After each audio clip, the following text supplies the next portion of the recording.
What's up, everybody? Welcome back to Let's Play Death Road to Canada with Dog and Pony. I'm Dog and Pony, and this is Death Road to Canada. If you didn't see any episodes prior to this one, you should check it out starting in episode 74, and then watch through up to now. It'll be cool. We just unlocked some new game modes, thanks to our victory in Rare Characters mode, and now I know that this screen actually, it shows a count of wins per game mode, which kind of just highlights my shame here in episode 79, 80? Episode 80 with one win on Rare Characters mode. That's fine. I'm getting better and better. Because we just unlocked some new game modes, I'm not going to play Familiar Characters mode like I said a couple times during the last round. I'm going to play Short Trip to Heck mode. For impatient people that want a risky shortcut, it takes 9 driving days to get to Canada rather than the default 15. Be careful, this means less days to prepare for the end. Okay, seems fun. And then we're going to choose our leader and buddy, and we're still going to set it as Will and Alex like I promised a few days ago. Yeah, that works for me. Let's do it.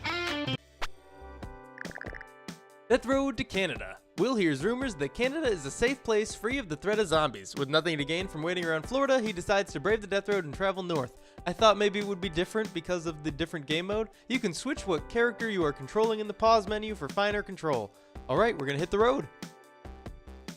Alex just has so much health. I love it. Embarking on the death road, to start the journey, the group decides to grab some supplies from a nearby location. In order to survive the death road, you'll need to hoard as many supplies as you can. You will also need to find ways to train and grow your team. Let's go to the Walmart. The group spots an abandoned Walmart. Off in the distance, it looks like it's been looted, but maybe there's some untouched loot inside. Mild sluggish near noon, go bargain hunting. We get a wrench, and Alex has boxing, so he gets no weapons. Not even like a piece of wood. He'll probably pick something up for himself. If I had to guess, he'll pick up the first thing he sees and start swinging it. If I throw this skeleton, I could get a femur out of it. Doesn't look like that panned out the way I wanted it to. And I'm sticking with the strategy of kill as many things as possible when it's safe to do so. If it's not safe, run. If it is safe, kill them, because it might not be safe later. And you can, increase the odds of it being safe later by killing as many zombies as possible. Ooh, okay, yeah. Alex finally has a weapon. Great. Just throwing 2 skeletons, which isn't much. I'm really digging the amount of medical supplies we're getting, and the gas doesn't hurt either. Medical supplies are much more valuable than food on a per item basis, in my opinion. And we have a decent amount of starting food. We have enough for 2 days. Plus, we're almost up to a 3rd day here. We're gonna stop just short unless there's some toilet food. And there's not toilet food, just toilet gas and a gas canister. So we're gonna have a pretty decent amount of gas. Unfortunately, we did get a gun, but it was just the gun, and I don't think we picked up any ammo for it, at least not that I remember. That looks like all the shelves stripped bare and all the loot picked up off the ground as well. I think we're good. I think we're ready to get out of here.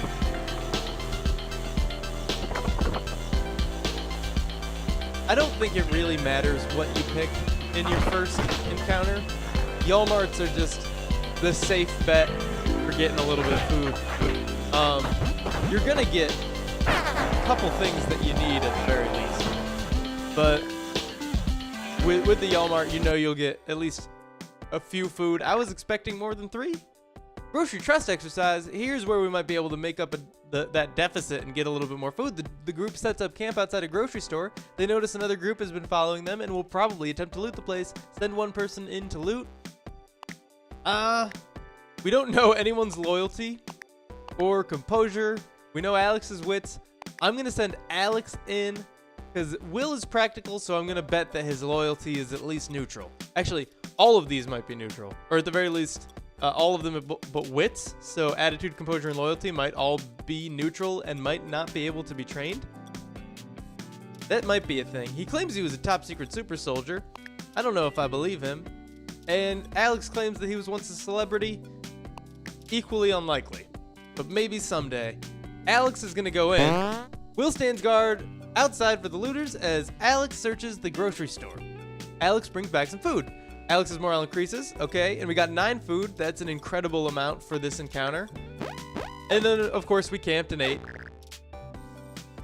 Busted leg. The group meets a woman limping around with a crutch. One of her legs was wounded in a recent fall as she was getting away from zombies. We can help her leg, or we can say we have no time to help. We will, at the very least, learn Will's medical abilities. We might lose some of our medical supplies, but right now we're fine. So I'm going to say help her leg. Will tries to treat the woman's busted leg. He tries to help over the course of a day, but doesn't manage to do much. Still, practice makes perfect. His medical is revealed as frowny, but it increases to neutral. His morale goes down because he wasn't able to do much, and because he's such a loyal person, he felt bad that he couldn't help her. That's why his morale decreased. The group eats a decent meal, and we lost 1 medical supply in addition to the 4 food. Not the best outcome, but honestly a pretty good one. Light rain. The group reaches a city as it starts to rain. The drizzle seems to rile up the local zombies. Mild, irritated afternoon. When driving into the city, the group discovers a gun shop. Definitely a gun shop. We need guns now more than we need to train shooting. Training shooting helps. Use guns. But if you don't have guns, you can't use guns. And if you're confused about why I'm talking about training shooting and you're going to an arcade, it's because the arcades typically will have 1 running game machine, sometimes more than 1. And if you play the arcade game, it will train your shooting, because video games improve your ability to shoot guns, is the logic there. And personally, yeah, I agree wholeheartedly. I don't. It's kind of a joke. I'm sure it doesn't hurt. Like, it doesn't make you worse at using guns. And it might improve your conceptual ability to use them. Like, you kind of understand the basics of using them, depending on what game you're playing and how realistic it is. But it wouldn't improve your actual aim.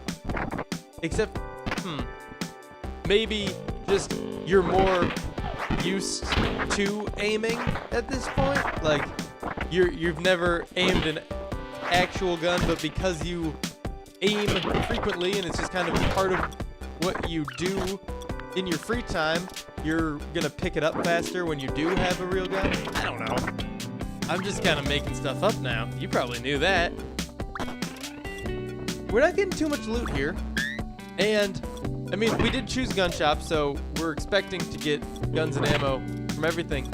But we haven't gotten very much food out of this apartment building either. And I still don't think we picked up any pistol ammo. Oh, that was almost bad. All right. This is just, it's so much less frantic than the end of the last game. That it's so slow and not boring. I'm not gonna say it's boring. It's just so different. The early game and the end game, and they're not that far apart duration-wise in the game. It escalates quickly, as roguelikes and roguelites do. That's kind of a big thing about them. You go through a rapidly changing game. All right, is that the last block down? Yeah, I think there was one more apartment up, and our car is up. So we have to move up a little bit anyway. I think there's gonna be somewhere else to loot here. Maybe not. Yeah, this. Did we already loot it? No, we didn't. Okay. It's raining, which is irritating the zombies. Was it always raining, or did it just start? Can it start new weather mid-looting? I'm a little confused, but it's fine. It probably was raining the whole time. I want to open this box, not pick it up. Pistol ammo, hey! I guess we did have some. I didn't think I picked any up, but at some point I did. Alex's boxing is coming in handy there. It's such a great ability to have your melee attacks be slightly more powerful, because it doesn't always help, but if we were running low on like melee weapons, if we had a hatchet and 2 guns, I could give the hatchet to Will and then give a gun to Alex and a gun to Will, and Alex wouldn't be completely like terrible in combat because he was just using his bare hands. He'd be fine. This is not good. I want to close that door before any more zombies come in through that direction. I don't think we're going to be able to do it. I'm just going to try to run out. Alex should be able to make it, hopefully, without getting hurt too much. I'm not sure if he got hurt at all. His health isn't showing. We'll see in the car. He's got so much health, but I don't want to waste our medical supplies. And if he's not at full health, we will waste medical supplies. Trying to heal him back up. Regardless of if we want to or not. 8 more food is great. We found a lot after I initially mentioned that we hadn't found much. All right. He is... Oh, wow. He got hit twice. He's probably not going to be able to heal to full, but he's good where he is now. Berry picking in zombie games. We're going to pick berries all night. It's worth it. And then if we can get a trader camp right now, that'd be fantastic. Or maybe we could wait a little longer and be able to buy something even better. The group finds a candy bar on the side of the road. It's fun-sized. Who gets to eat it? Well, Will has lower morale, so Will gets to eat. Will eats the candy big time. The sugary sweetness makes him feel a little better about his current life in not Canada. His morale goes up, so now they're both just 1 level below, fully happy. I'm going to take a drink real quick.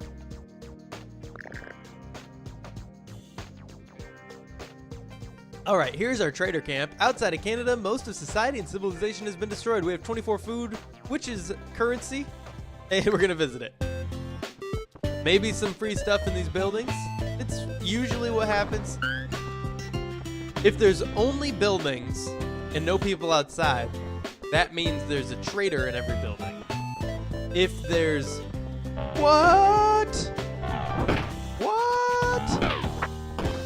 If there's traders outside and there's buildings, that means there are houses, in finger quotes, and they're going to have a little bit of loot in them, or a whole lot of loot in them, and apparently some zombies. I wonder what would have happened if we led those outside towards the traders. Maybe next time it happens, we try that. See if we can get the zombies to kill the traders, or vice versa. And if the zombies kill the traders, we might get some free stuff. We don't need to buy a hunting rifle or a cowboy rifle. We've got a rifle. Pistol ammo, we've got enough of. Bullet surplus, no thanks. And this guy's selling gasoline, but we've got plenty. So no thanks once again. That's fine. We got a lot of food out of this. A surprisingly large amount of food. 7. Just for free in a trader camp. That's awesome. And zombies in a house, which we've never seen before. I don't think... Maybe we've seen it once, and I'm hazy on that. I think that might be new. DSYP! The group finds a man in a bathroom. The man says nothing. He may be upset that you barged into a bathroom, but his face is expressionless, so who knows? He's purple for some reason. Pinkish purple. Strangely enough, we're not playing rare characters mode right now, but the first character we encounter is a rare one. DSYP, we're going to recruit him. He seems to accept your offer. He didn't say anything or even react at all, except he did get into the car. If he doesn't jump out, then it's a done deal. He joins the team. Onward to Canada. All right. I'm not sure what the benefits of DSYP are. He might just be completely neutral and just a little bit weird. The group gets confused when driving through a forest. They stop at a cabin to figure out where they are, but get trapped by a roaming horde. Siege alert, there's no escape. Moderate, late morning, 1 hour. I need a little bit more caffeine before I do this. It is very early in the morning. Try to survive. All right, Will doesn't need 2 guns, but Alex could certainly use 1. There's no ammo, so DSYP just gets this cardboard tube. I forgot about that. It's probably the toilet paper roll, because he was in a bathroom when we found him. DSYP. Okay. Let's roll. Wait. DSYP is our leader. Just cause. Toilet paper roll has huge knockback. That's awesome. Did I ever even use it last time we had DSYP? He died pretty early on after we found him. The cabin door is a little hard to see. Do you think the toilet paper roll has huge knockback, or do you think DSYP has huge knockback? That's a lot of loot. 9 food? The 8 gas is whatever, and there's more food on the ground. 8 gas takes us one place, and there's more gas on the floor over there. I really wish you wouldn't be shooting so much, Alex. Alexander, what are you doing? Please swap to smashing. And I think fighting for now. We might switch him over to defending. Someone recently explained to me what the difference is. So thank you, commenter. And the difference is that if they're fighting, they will attack any nearby zombie regardless of what their stamina is. So even if they can't attack, they'll try to, which can get them hurt. But defending, they'll only attack zombies if they're already reaching out to grab. And that's dangerous too, because even if a zombie's nearby and they have a perfect opportunity to try to kill it, they might not do so. That was a really easy siege, and we got a ton of loot out of it. Very positive encounter. I'm happy about it. 31 food is now up to 42 food. 89 gas, so we are running out there, but we got enough medical supplies to heal Alex up to full health, so that'll be nice. DSYP is awesome with his cardboard tube. So yeah, there's downsides and upsides to both strategies of fighting or defending. And I think that's a little bit more... I thought it was kind of stupid when I was reading them, but now that I think about it, I guess they're making you... It's risk-reward. Like, both are going to have upsides and downsides.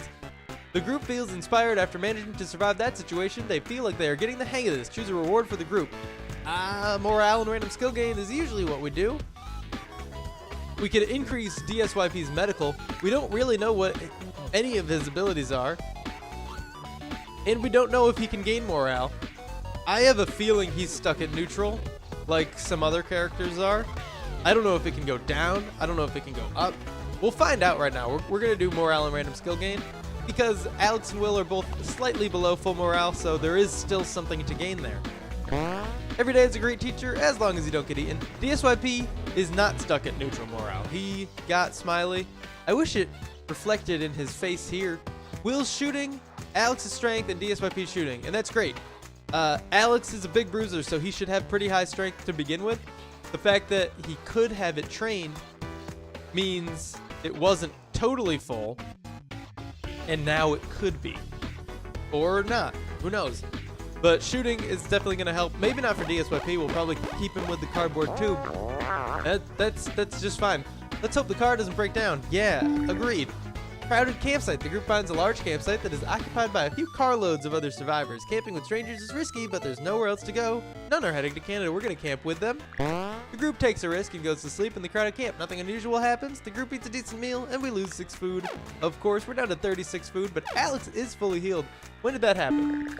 The group is driving north and sees a knight walking along the road in full plate armor. The knight explains that she used to have a horse, but it got zombified. She offers to help you in your next battle in exchange for a ride, and we're going to accept that offer. Knight eases her metal self into the car. The suspension buckles a bit. Let's help one another on our quests. Strength and fitness revealed, and her health is super high. I don't know if she's capable of taking damage. Furniture is the natural enemy of the zombie. Or maybe she can take 2 hits per health, thereby meaning she has quadruple full health.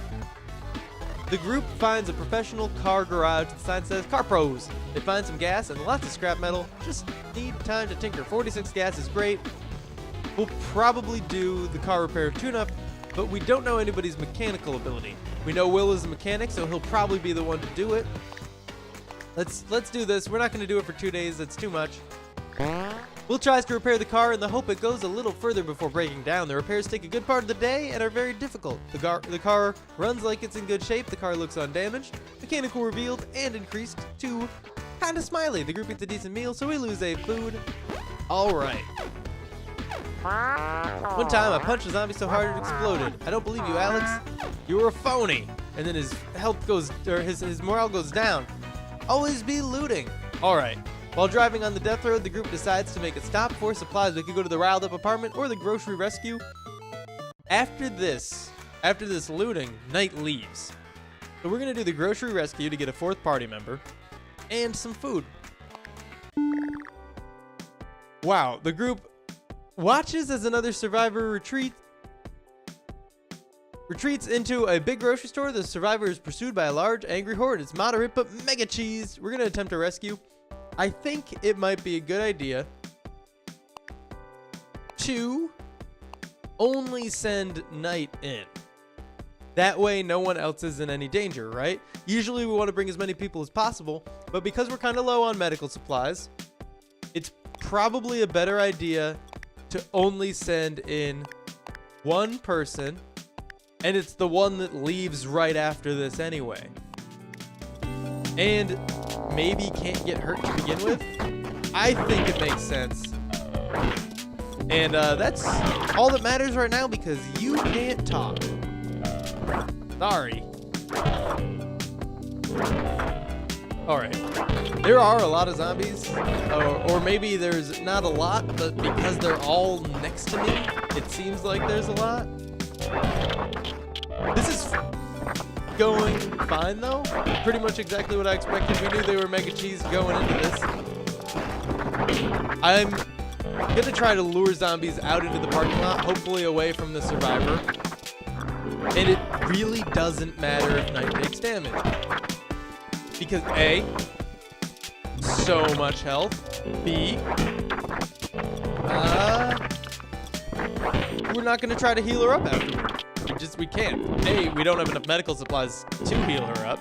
And B, she's gonna leave right after this. I wish we could keep her. She is clearly a super useful character. But we can't. And that's just fine. I'm gonna walk in, holding a grocery cart, shopping cart. There's like very few zombies in here. Alright. Hopefully he's holed up somewhere safe. We're gonna take our time and kill every zombie so that it's safer when we leave. And hopefully grab some food on the way out too. Can you destroy these? Do you think these can be broken down into their components? This is actually pretty easy.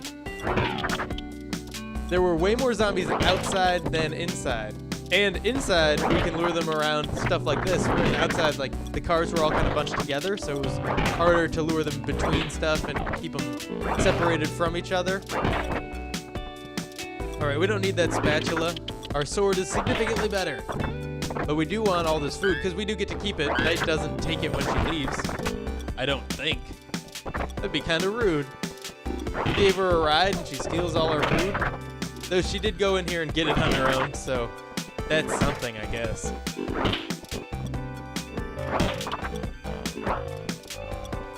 Alright, almost done killing all the zombies in the main area. There's probably more inside rooms. But we'll deal with that when we have to. Alright. The amount of food we're getting is nice.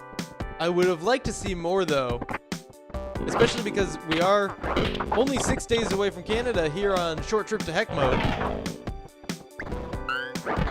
So that's a full day now for the 4 of us once we pick up the new character in this building somewhere. There's 3 doors we gotta check out. I'm gonna guess that they are in the one all the way to the left. Let's see. Let's see if I'm right. I wasn't, and that's fine, because there's so much food in here. We're going to explore the whole building regardless. It doesn't matter when we find the person. It's probably better if we find them last, just to avoid them dying. Unless they can die when we're not with them. I still am not sure how that works. Can they take damage prior to us seeing them? They might be in this open room. Nope. Just a relatively empty bathroom. Weird, but whatever. And last room with our survivor here.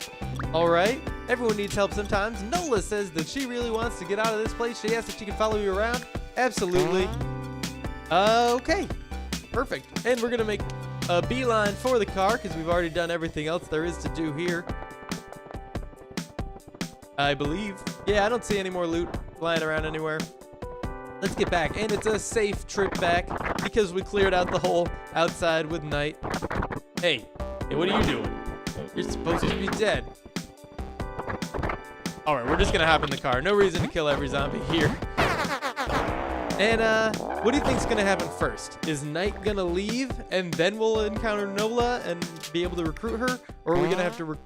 There we go. The Night thanks you for the experience, but says she should probably go on her own from here. She starts slowly clanking away. Okay.